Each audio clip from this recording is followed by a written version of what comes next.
ಮಧ್ಯಾಹ್ನದ ಬಿಸಿಯೂಟ ತಯಾರಕರಿಗೆ ಕೇಂದ್ರ ಸರ್ಕಾರ ಗುಡ್ ನ್ಯೂಸ್ ನೀಡಿದೆ. ಶಾಲೆಗಳಲ್ಲಿ ಮಧ್ಯಾಹ್ನದ ಬಿಸಿಯೂಟ ತಯಾರಕರಿಗೆ ಕೇಂದ್ರ ಸರ್ಕಾರ ಸಹಾಯಧನ ನೀಡುವುದಾಗಿ, ನಿವೃತ್ತಿಯ ನಂತರ ಒಂದಷ್ಟು ಮೊತ್ತವನ್ನ ನೀಡುವುದಾಗಿ ತೀರ್ಮಾನ ತೆಗೆದುಕೊಂಡಿದೆ.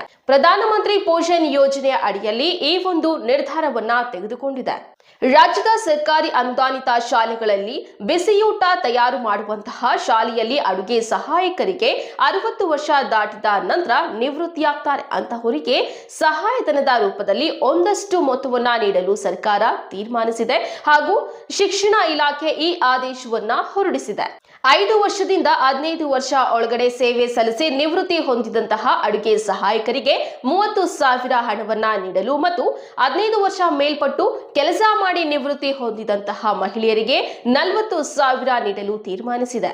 ಇನ್ನು ರಾಜ್ಯದ ಅನುದಾನಿತ ಸರ್ಕಾರಿ ಶಾಲೆಗಳಲ್ಲಿ 55,000 ಅಡುಗೆ ಸಹಾಯಕ